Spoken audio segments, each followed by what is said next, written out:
రాష్ట్ర వ్యాప్తంగా ఉన్నటువంటి ప్రజాస్వామ్యవాదులందరూ కూడా ఆలోచించాల్సినటువంటి అంశం. ఈ ఎమ్మెల్సీ ఎన్నికలలో జరిగిందేంది? బీఆర్ఎస్ పార్టీ పోటీ చేయలేదు. రెండు నేషనల్ పార్టీస్ అని చెప్పుకునే కాంగ్రెస్ పార్టీ, భారతీయ జనతా పార్టీ ఇద్దరు కూడా అభ్యర్థుల్ని పెట్టినారు. వాళ్ళందరూ కూడా బీసీస్ కానటువంటి అభ్యర్థుల్ని పెట్టడం జరిగింది. ఇప్పుడు ఏం జరిగింది? పార్టీల పరంగా, సిద్ధాంతపరంగా ఓటు డివైడ్ అయింది. కాబట్టి ఒక్క బీసీ అభ్యర్థి కూడా ఎన్నుకొని రాలేదు.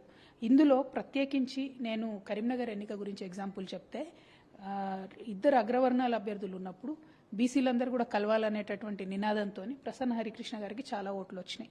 కానీ ఆ ఓటు ఆయనను గెలిపించేటట్టు రాలేదు. సో ఈ అంశాన్ని దయచేసి బీసీ బిడ్డలు అర్థం చేసుకోవాలి. ఈ అంశాన్ని ప్రజాస్వామ్యవాదులు అర్థం చేసుకోవాలి. అందుకే రిజర్వేషన్ ఉండాలి. ఒకవేళ కరీంనగర్ సీట్ కనుక బీసీలకు రిజర్వ్ అయి ఉంటే బీఆర్ఎస్ పార్టీ పోటీలో ఉన్నా లేకున్నా భారతీయ జనతా పార్టీ బీసీకే ఇవ్వాల్సి వచ్చేది, కాంగ్రెస్ కూడా బీసీకే ఇవ్వాల్సి వచ్చేది. సో అల్టిమేట్గా విజయం అన్నటువంటిది బహుజనులకు వచ్చేది. అది జరగకుండా ఇవాళ మరి అడ్డుపడ్డారు. కాబట్టి నేను మిమ్మల్ని కోరేది ఒకటే, పార్టీల వారీగా అభ్యర్థులు నిలబెడితే గెలుస్తామో ఓడిపోతామో తెలియదు.